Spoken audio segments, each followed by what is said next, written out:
I'm Sarah, 32 years old, currently on parental leave from my job.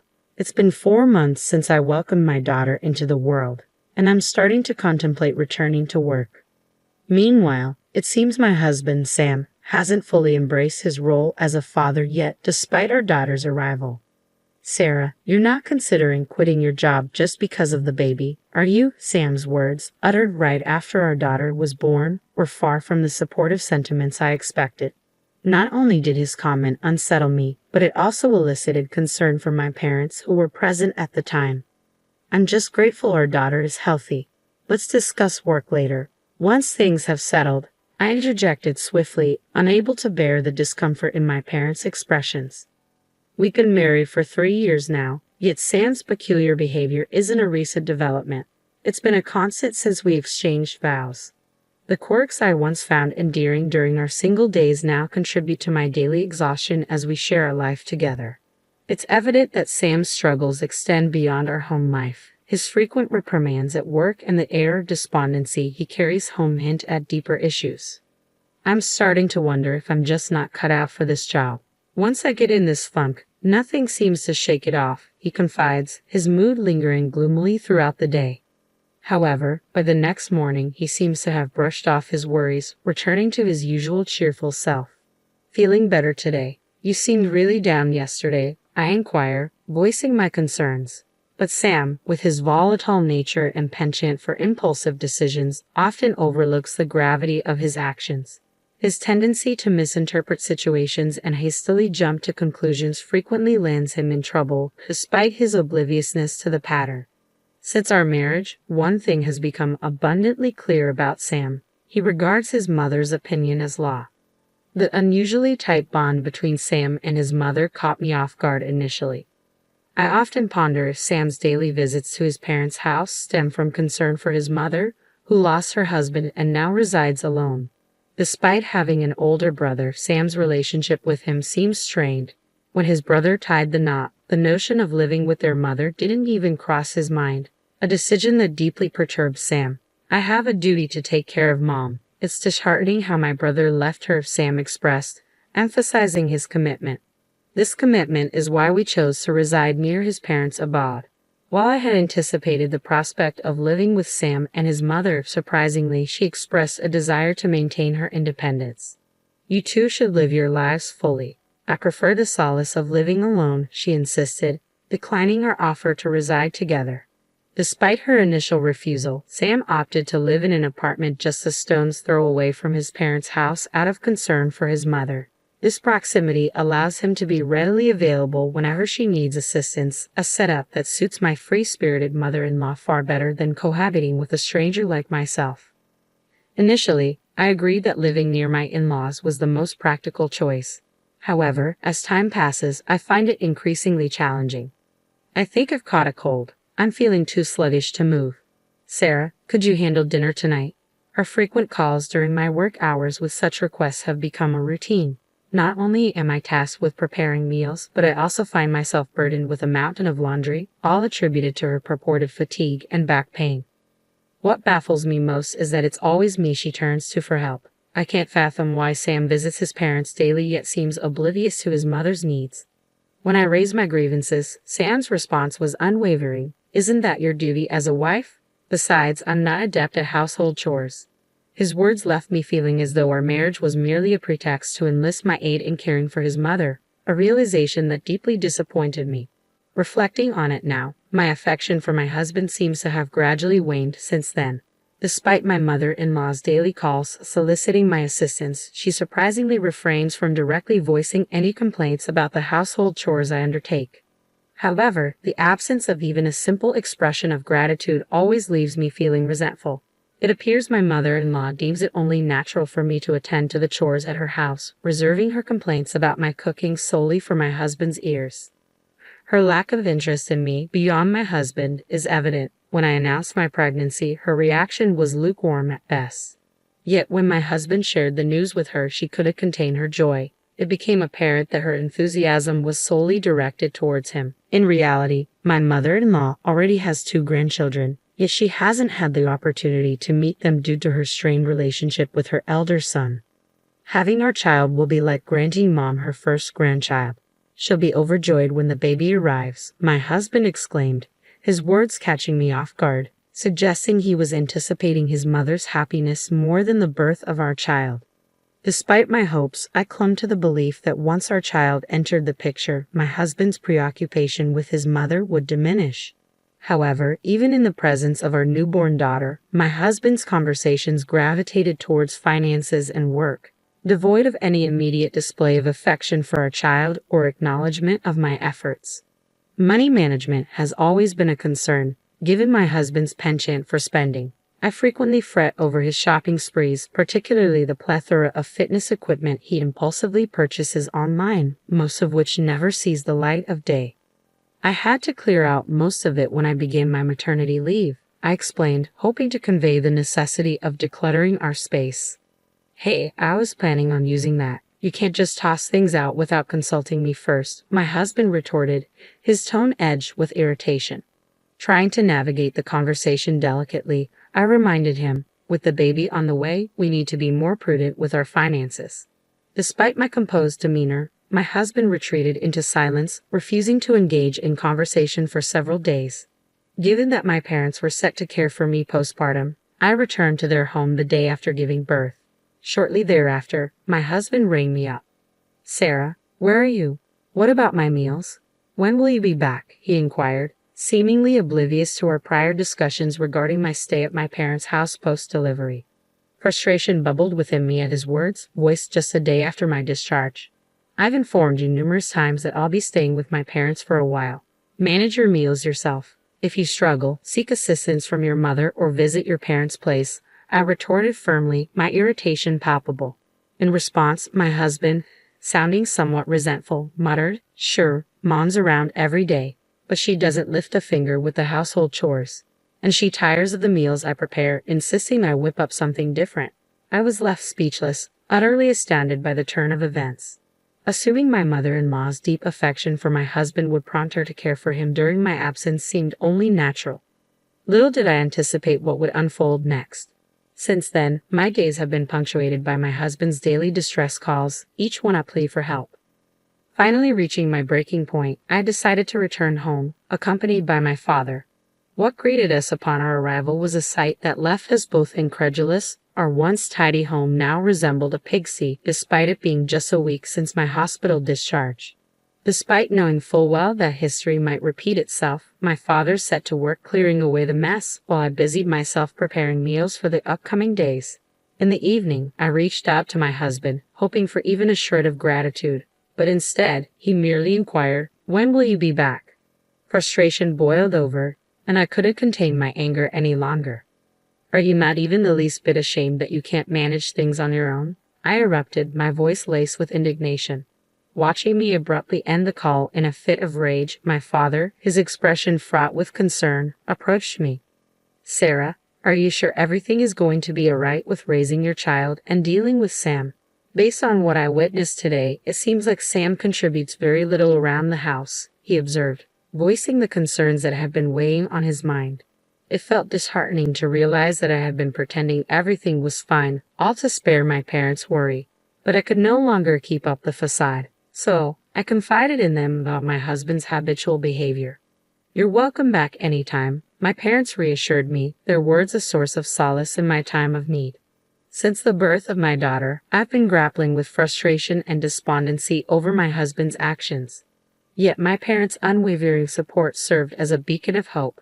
Determined to persevere for the sake of my daughter, the knowledge that I had a haven to turn to filled me with newfound strength. Upon returning home after a month with my parents, the reality of juggling household duties and childcare hit me with renewed force. I never harbored expectations of assistance from my husband or mother-in-law from the outset. Yet, amidst shouldering all responsibilities alone, I found myself burdened with additional chores from my in-laws' household. One day, while at my in-laws to prepare dinner with my daughter in tow, I entrusted her to my mother-in-law's care. However, when my daughter began to cry, my mother-in-law's response was far from comforting. Make her stop crying quickly. Why do I have to babysit? She exclaimed, pushing my daughter back into my arms without attempting to soothe her. It became apparent that my mother-in-law was ill at ease with infants as she made no effort to engage with my daughter on her own. "I've been thinking," my husband proposed. "It's been around 3 months since the birth. Perhaps it's time for you to return to work." His suggestion prompted me to consider the possibility. Considering our household expenses, an earlier return to work would provide a sense of security, and it would also be beneficial for my career to avoid an extended leave. Besides, our savings earmarked for maternity leave were dwindling rapidly. Most of my husband's earnings seemed to vanish into thin air, squandered on extravagant purchases like fitness equipment and other frivolous expenses. I had been meticulous in my planning, intending to allocate the birth allowance for my daughter's needs. Aware that the childcare leave benefit would take some time to be deposited post-application, I took the proactive step of opening a separate bank account before giving birth to manage her funds independently. One day, when I visited the bank to check the remaining birth allowance, I realized the bank book was missing. It's been untouched since I opened it. The only person who's aware of its existence is my husband, I mused, unable to shake off the suspicion brewing within me. Recalling an earlier conversation with my husband as I prepared for hospitalization at the start of my maternity leave, his inquiry lingered in my mind. "I don't need to cover the childbirth expenses, do I? They're covered by the municipality, right? There's no additional payment required from me." It dawned on me that my husband, who possesses a penchant for squandering money, harbored concerns about my financial stability during my hospital stay, fearing I might face difficulties covering the medical expenses. "It's all right. The Insurance Association will cover the expenses upon your discharge. If you require funds for the birth, utilize the account where I've deposited the birth preparation money," I assured my husband at the time. In a moment of casualness, I divulged the whereabouts of the money to my husband. Yet a nagging doubt crept in. Had he accessed the bank book without my consent? Although my intention was to explicitly communicate that the funds were earmarked for childbirth expenses, considering my husband's proclivity for extravagance, I couldn't dismiss the possibility of him misusing the funds. Upon his return from work that day, I wasted no time in confronting him. "Hey, I can't locate the passbook where I deposited the childbirth preparation funds. Do you have any idea where it might be?" I queried, my voice tinged with apprehension. To my astonishment, my husband's response came without hesitation. "Oh, I gave all that money to Mom. After all, it's my earnings, right? I have the liberty to utilize it as I see fit," he retorted matter-of-factly. Stunned, I found myself unable to fathom that the passbook had been handed over to my husband's mother rather than him squandering the funds as I had initially feared. "That money is meant for our daughter. It's not your earnings," I asserted, my voice tinged with frustration as my husband remained impassive, continuing to eat. In that moment, something inside me snapped. Confronting him with the divorce papers I had quietly prepared for just such an occasion, I struggled to contain my anger and tears as I uttered, "Please sign. I can't continue living like this." Although Sam appeared taken aback, he complied without protest. Initially, I had entertained the possibility of reconciling, particularly given the recent birth of our child. However, witnessing his lack of remorse solidified my resolve. Gathering my daughter and the emergency luggage I had prepared, I exited the house. Glancing back at my husband, engrossed in his meal without sparing a glance in our direction, it became painfully clear that he harbored little concern for our daughter. As I watched him reflecting on the hardships I've endured, I made a silent vow that I wouldn't allow things to culminate in this manner. Upon returning my daughter to my parents' care, I wasted no time in initiating divorce proceedings and promptly headed to the police station to report the financial abuse. The money I had diligently saved had been unlawfully utilized without my consent, a clear violation of trust. Though it might be dismissed as a marital dispute if my husband had depleted the funds, I was determined to elucidate that it was my mother-in-law who had accessed the money. Driven by frustration and a yearning for accountability, I chose to file a police report, not with the intention of seeing them punished, but rather to prompt genuine introspection on their part. A few days later, I received a frantic phone call from my mother-in-law. "Sarah, the police are here accusing me of stealing your money. I have no idea what's happening." Her voice trembled with anxiety, making her words difficult to comprehend. But that was the gist of it. In the background, my husband's voice mingled with hers, erupting in shouts of protest. Amidst my mother-in-law's tearful plea for forgiveness, I maintained composure and replied with courtesy, All I did was inform the police about the disappearance of the money I had set aside for my daughter's birth. I explained calmly. Her response was a stunned silence, interrupted only by a trembling inquiry. What? What does that mean? Before I could elaborate, the line went dead. Days later, I was summoned to the police station for further discussion. The police informed me that due to the domestic nature of the issue, it posed challenges for formal treatment as a case.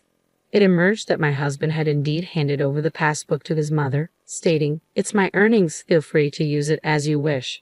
Aware that the account was in my name, my mother-in-law proceeded to withdraw the funds. The bank account where the passbook was transferred held not only the remainder of my maternity benefits but also gifts from my company totaling nearly $10,000. The bank's security camera clearly captured my mother-in-law processing the withdrawal. Upon investigation, the police informed me that my husband expressed remorse and pledged to reimburse the full amount. They suggested that given the nature of the situation, I might consider withdrawing my complaint as it was a domestic matter. My intent behind filing the complaint was for both of them to reflect on their actions, though I heeded the police's advice and withdrew the report. However, I was left puzzled when the police later visited them. Yet the situation took a drastic turn as both my husband and mother-in-law were apprehended. During my absence while visiting my parents, my mother-in-law attempted to obtain a loan from a credit card company using my ID card illegally. Despite her unsuccessful attempt to borrow money, it led to an accusation of attempted fraud, resulting in my mother-in-law's immediate arrest when the credit card company lodged a complaint against her. In light of their close relationship, my husband was also apprehended on suspicion of involvement in the incident. I couldn't help but wonder why my mother-in-law was driven to such desperate measures, resorting to borrowing money under my name or relying on assistance from my husband. Upon closer inspection, it became apparent that my husband's extravagant spending habits mirrored those of his mother, who exhibited a similar disregard for financial prudence, resorting to borrowing from various sources. When her pension proved insufficient to meet her mounting debts, she contemplated borrowing money under my name during my absence. However, the presence of a photo on the ID card rendered it impossible for my mother-in-law to utilize it, leading to the situation being classified as attempted fraud. It was a thoughtless act, to say the least. My husband, who had no involvement in the illegal use of my ID card, was swiftly released. However, he appeared unable to resume normalcy, consumed by worry for his arrested mother. While I empathized with his concern for his mother, my priority was for him to diligently work towards repaying the money he had taken from me. Despite my reservations about trusting my ex-husband, I took proactive steps by enlisting a lawyer to ensure the repayment amount was deducted directly from his salary. I heard murmurs that my ex-husband was teetering on the brink of bankruptcy due to the debts incurred for himself and his mother-in-law. Yet my sole concern was to prevent any disruption to the repayment owed to me. After some time, a familiar face paid me a visit, none other than the police officer who had assisted me throughout this ordeal. There was a sense of déjà vu in our encounter, and upon further conversation, it dawned on me that he was a former classmate from my student days. He appeared to have maintained concern for me since that incident and paid a visit to check on me today. "It's been a while. I barely recognized you. You've become quite the respectable police officer," I remarked, noting the transformation in him. With a hint of shyness, he replied, "Has anything significant happened since then?" Truthfully, I recognized him as Sarah right away. In the following days, he made several visits, always using the excuse of not being here for official business, which I found somewhat amusing. As our conversations continued, I discovered that he, too, was single, and with each encounter, I felt the reunion evolving into something more, a budding romance. Perhaps this time I should take the initiative and pay him a visit.